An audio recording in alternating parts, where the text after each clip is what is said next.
Good evening. This is Maestro Patella with a Dawn of War 2 Retribution Elite modcast. Today we have a 3v3 on Calderis Refinery. Our first player today is AcolyteofCROM, playing as the Orc Kommando Nob. Sneaky Orc, subtle by Orc standards, starts out with this very powerful twin-link shooter, 100% fire on the move. He can infiltrate, one of the only two heroes who can. And he can be particularly good against high model, low HP infantry squads. Next up, we got Classy Brother Captain David, playing as the Dark Angels Force Commander, dual toothbrushes on his helmet. He is a tanky melee hero. He can disrupt with Battlecry, use that as a melee counter, also support his units with Battlecry as a buff, and has quite a few other abilities as well. Next up, we got Che1349 from Hereafter, just called Che, playing as the Techmarine, a ranged Space Marine hero.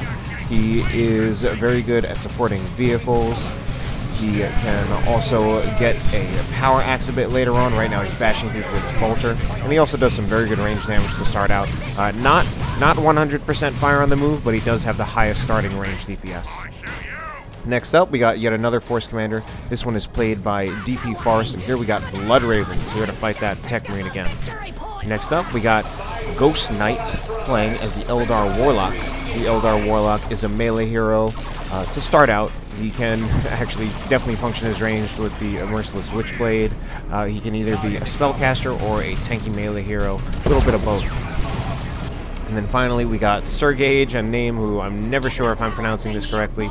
It's probably something more complex like Siergiej, but either way, it's a little hard for me and my English-speaking skills. But he's playing as the Warp Spider Exarch teleporting hero, capture to point, very good for point captures and harassment, and also at being in cover and bleeding infantry models. Alright, so red team definitely quite handily won the early round of engagements, basically just pushing the blue team back for the most part. The red team has control of 3 VPs. It's a triple cap in their favor, and they have most of the other map as well. But it looks like Che is answering back a little bit. I think these Tactical Marines right here might want to get out of there, or the scouts even more importantly want to get out of there. Dpfarce, I think, pushing his luck a little bit with losing models, lost 2 scout models right there. He actually was able to keep these Tactical Marines on the field, as well as with the support of his other TAC squad and the other ranged units to actually keep his field presence.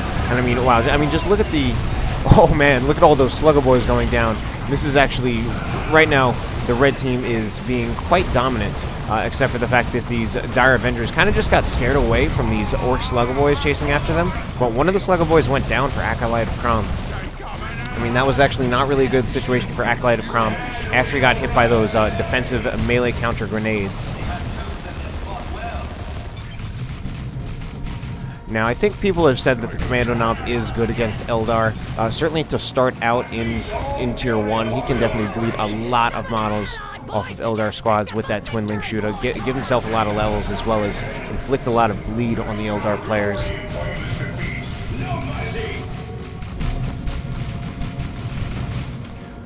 But we got more units for everybody. Che, now he's got double tax as well as a Devastator squad coming out on the field. Already upgrading to advanced targeting. Interesting to see that as an early upgrade. I'm going to be able to give him a bit more damage with I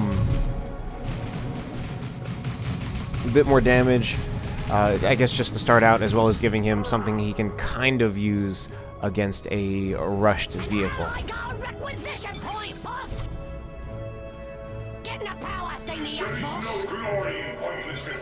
Tax just going back to base, get a model back.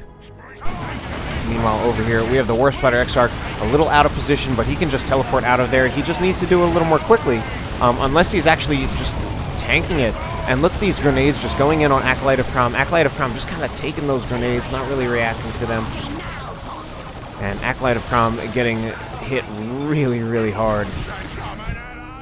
Triple Dire Avenger build, along with the Warp Spider Exarch with improved targeters, is a huge amount of range DPS coming out of the Eldar army.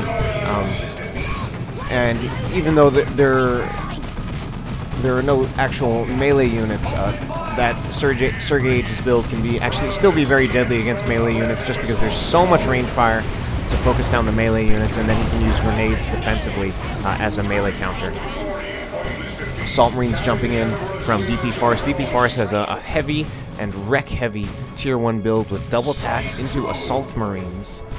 And he's got a Power Sword, which is actually going to be quite a bit of damage coming out of him, especially for such a durable force.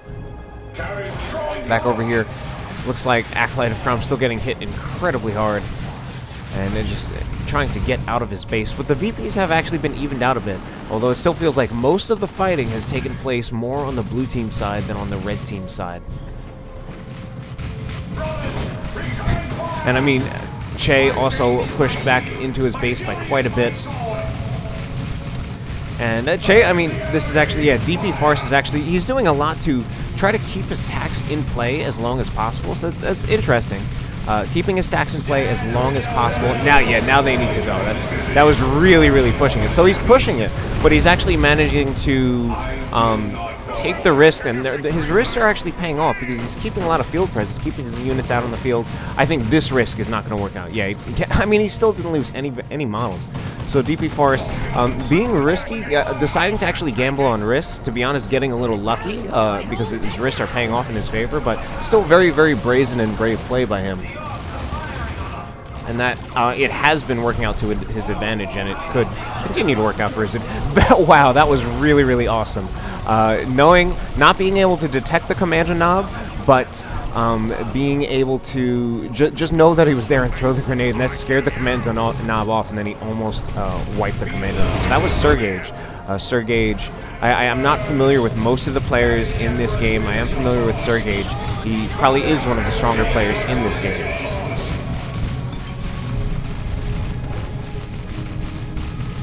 I am, of course, familiar with Classy Brother Captain David, a regular both in cast as well as in game. And we now have a fully kitted out Force Commander. This one from Dpfarce, Power Sword, Artificer, and Iron Halo. So that's kind of a tanky build, giving him extra energy as well as giving it the energy shield that will allow him to absorb damage at the cost of energy. And of course, you get synergy with Artificer, because not only do you get more health, but you get more energy and health regeneration. You can make your Force Commander very, very tanky with this build. All right, Luda's opening up. This time they actually do not get hit by the grenade. AcolyteofCROM finally actually reacting, but he's still just having a lot of trouble with all this range fire. I'm trying to think like what he might want to get. He might want to get a Weird Boy once he gets to Tier 2.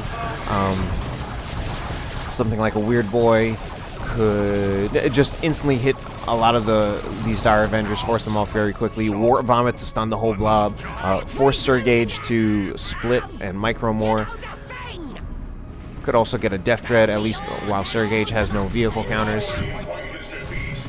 Possibly a War Truck, although War Truck with Slugger Boys inside could potentially do a lot of damage, but it could also potentially, you need to be careful about unloading your War Truck and Dire Avengers throwing a grenade right where you're unloading. Looks like we have some Tactile Marines, probably going to lose models right here. We have a Tac Squad that has lost 2 out of 3 models. Will it lose another one? Probably not. But AcolyteofCROM actually going for that Weird Boy, which I think was probably the best choice that they've made. Tac Squad getting out of there with 1 out of 3 models. I mean, Che has been struggling a lot in his lane, and it's pretty much the red team actually being pretty dominant again. All right, back over here, we got the Force Commander reviving the Kommando Nob. He apparently went down. Does he get a level for it? Well, he definitely got some experience, possibly a level as well. We got some Assault Marines. Ooh, I don't know where they were jumping. I mean, I guess maybe they wanted to try to get the Rangers in retreat, but I don't think they could do enough damage, and they kind of just jumped right in front of that firing arc. But a Whirlwind Artillery tank out on the field, you hardly see that. But if he keeps that back, he might be able to do a little bit more to control those Dire Avenger blobs. And this Weird Boy, although I think he's a good choice, he does need to be a little bit careful. And it's actually working, just scaring off those Dire Avengers. Needs to use that basic attack both as a way of dealing with them, and we also saw him using the zap ability as a way to punish blobbing. Now over here, this is actually not so good for Siergiej. because he's putting himself in a position where his Falcon might actually be a little bit path blocked by his own squads. And if we start seeing the Weird Boy attack right there, he's going to do some damage to the Falcon. Falcon actually just managed to get right out of there and just drive through his units. But the Falcon is certainly an interesting vehicle. It's a transport that actually does AV, very, very light AV, and Eldar players will definitely say, well, you can't really rely on it as AV, and it's not really good enough to just use as AV, but just still the fact that it does AV is very significant compared to most of the other transports that straight up don't. And certainly, if you have a transport on, if both players just kind of blind purchase transports in Tier 2 as their Tier 2 unit, Weird Boy needs to retreat out of here. If both players just kind of blind purchase transports, the Falcon will definitely have a little bit of an advantage. Slower, I believe, but it can damage the other transport while the other transport can't damage it. And of course, there are a lot more things to consider there. And the Falcon is still very interesting, since one of the reasons you use a transport is to give you field presence by having on-the-field reinforcement. Eldar typically don't want to reinforce, period, because it's going to cost a lot more for them to reinforce than orcs or guardsmen.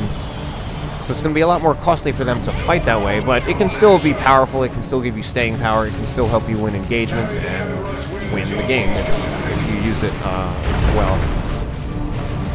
And you definitely don't see the Falcon as much as you see the Chimera or the War Truck or the Razorback, but it's still something where you can still see it at high-level players like Gitalo have used it in high-level games, in high-level tournament games at that.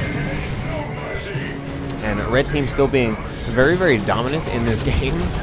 Def Dread now out for AcolyteofCROM, as well as a Beamy Luda. Ooh, Falcon needs to get microed. Siergiej does react, and he does get his Def Dread out of there. I mean, that Falcon's at 258 health. Needs to be very, very careful about that Beamy Luda with its really, really high burst damage.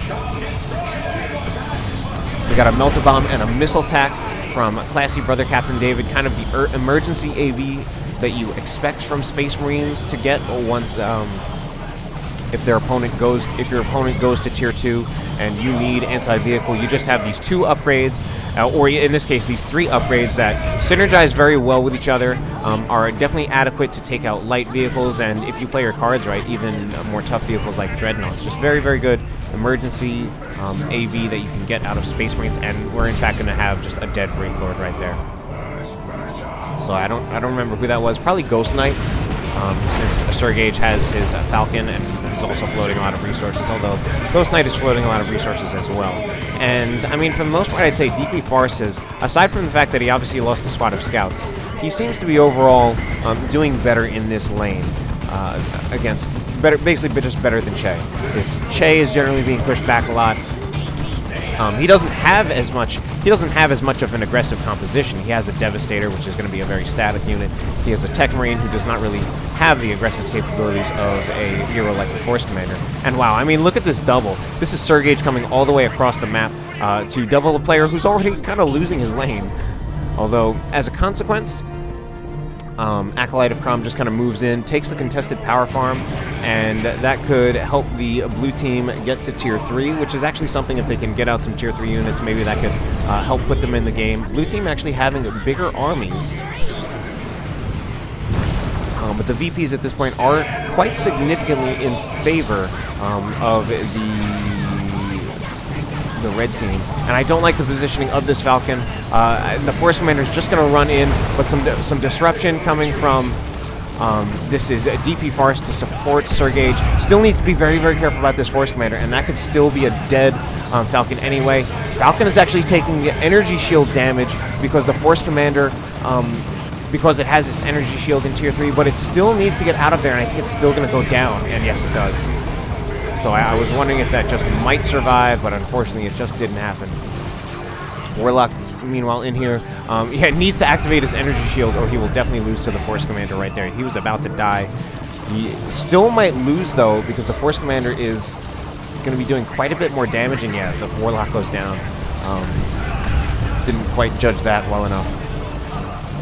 So Siergiej, in fact, well, the red team is actually themselves doing very well on power and resources, but the blue team may have helped a lot for them to get this contested power farm. That may help them to keep the resources kind of even.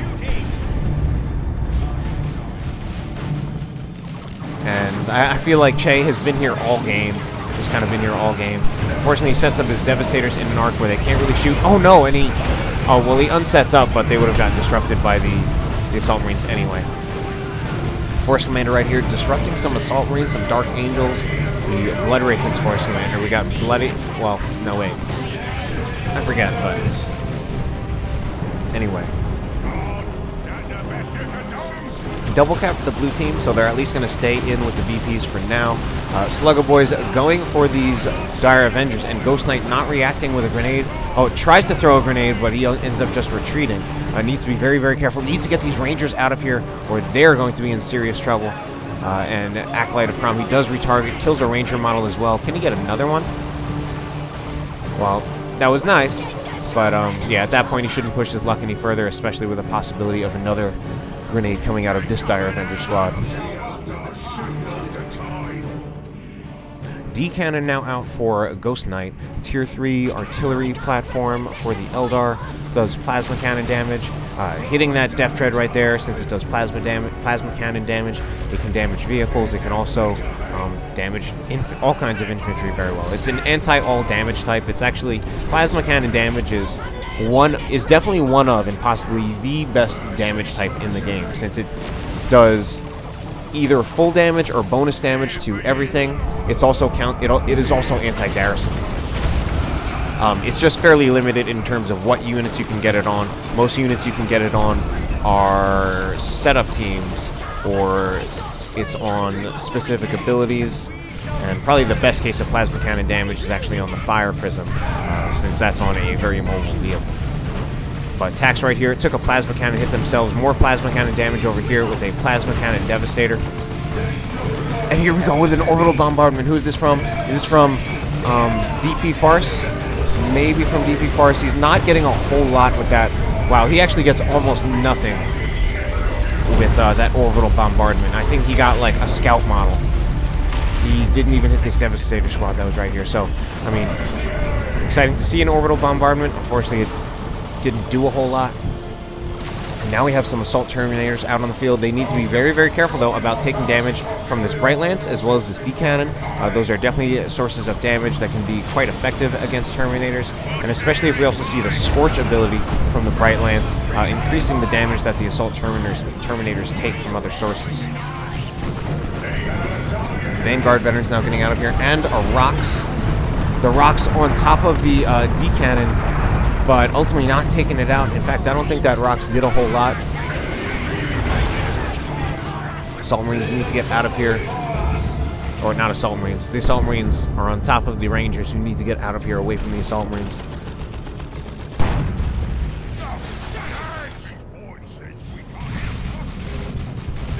Oh, but man, we got a double plasma attack build, which is definitely going to be, especially at level 3, that's actually quite a bit of range damage. Oh my god!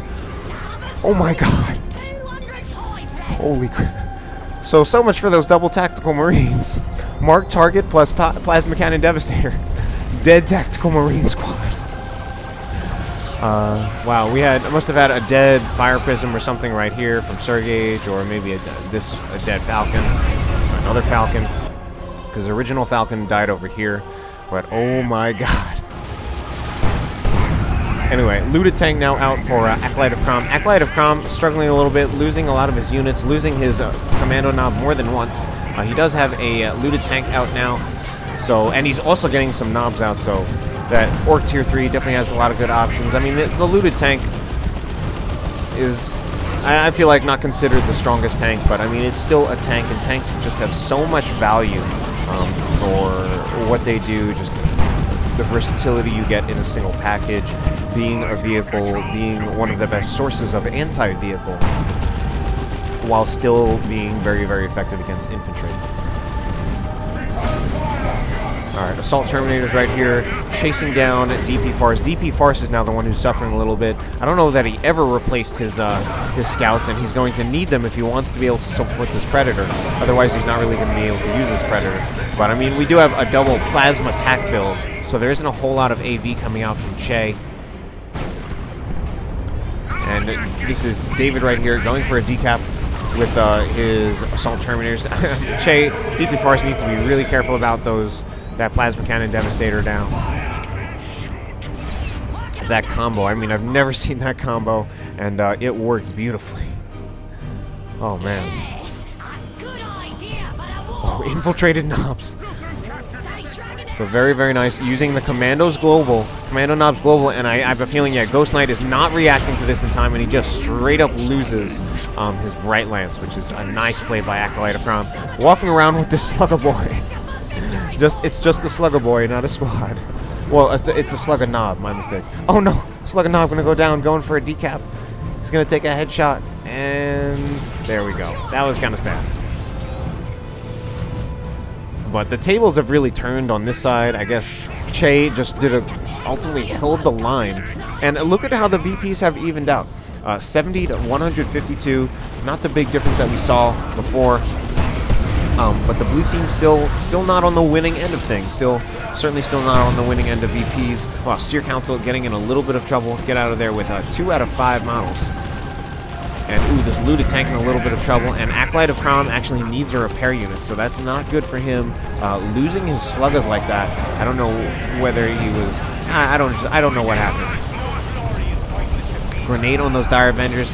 Fortunately, I think they did have the Distort Field Global up on them, definitely reducing the damage. It's supposed to reduce range damage. I don't know if it would actually reduce the grenade damage. But either way, those Dire Avengers, it did not seem to be all that bothered by that grenade. They certainly took damage, but no model losses, and Ghostknight was actually content to just stick it out right there. Autark is right here with the Executioner Spear. Needs to be very, very careful, though. She is getting low on health. This is at the point where either you want to activate the energy shield or you want to get the Autark out of there before she gets killed, because it's a big blow to lose an Autark, and it can actually be surprisingly easier to lose her in some situations. D-Cannon taking shots at the Predator tank, so Predator tank needs to move back. We still have Dpfarce's Predator tank, and he does, in fact, choose to get a new squad of scouts, just regular, unupgraded scouts with their bolters as a repair unit. And the Warlock goes down as well. David is himself asking for repairs. He does not have a scout unit himself. He might want to consider just getting one because his teammates do not really have a whole lot in terms of repairs. It's basically just Che with his scouts and this Techmarine. But I think he should just get some scouts of his own. This is, unfortunately, absolutely terrible positioning for a Fire Prism, and that is undoubtedly the end of the Fire Prism. Melt-A-Bomb did not even get to go off. Here we have probably another Singularity, but either way, yeah, the Fire Prism just can't afford to be that far forward. Like, especially if it's actually in range of a tank, that's probably a dead Fire Prism. If the tank actually gets in range of a Fire Prism, that's probably the end of the Fire Prism, unless you have enough support to really threaten the tank, force it off, or even finish it off. And certainly the perfect complement to that, or the perfect answer to that, could be a squad of Warp Spiders. With the Haywire Grenade, can snare a Predator, and then can let your Fire Prism basically just run away or drive away to safety. But we have, this is Classy Brother Captain David's level 10 Force Commander with Artificer Armor, Iron Halo, and the Power Fist. That would be incredibly, incredibly tough to deal with. Really going to need a lot of range DPS to deal with that. And, I mean, that's actually pretty incredible. Because it's tough to deal with the Force Commander, period. Especially at level 10 with this particular build, he's going to be ridiculously tanky. I mean, if we think about it, the Force Commander right now has almost 1,500 hit points, and because he has the Iron Halo, he has about roughly another additional 1,100, another 1,100 hit points. So he basically has total hit points of about 2,500 hit points. Because he has that Iron Halo, 220 times 5 is 1,100. It's actually more like 2,600 hit points total. So basically, this Force Commander is just He's just too much. And it's really going to take a lot to deal with him. Missile goes in against this Predator and a Melt-A-Bomb. That's actually going to be it for Dpfarce's Predator. And this Predator itself is actually being very, very aggressive, but at this point there isn't actually enough to really threaten this Predator, especially with the Vanguards focusing on the Force Commander, and that's a fight where they will probably just lead stuff. Meanwhile, over here, it sounded like another Singularity. We have a Fire Prism, 2 Fire Prisms now. This one is for Siergiej, and we have one from ghostknight. ghostknight, I believe, is new because he just lost one over here. And we have this Lone Beamy Luda, AcolyteofCROM, choosing to go around with those individual models. This is absolutely terrible for the Weird Boy to get hit by some chain knockdown. He's gonna go down. Yep. Oh man. So that was just terrible for him to get hit by all that chain knockback. And I actually feel like the Seer Council might want to continue this fight. Oh! But, oh, wait. VP's almost about to tick down. Ooh. Alright, so the red team does manage to take it anyway. But the blue team definitely did well. Definitely just in the latter half of the game, they really brought it back, even though they weren't able to close it out.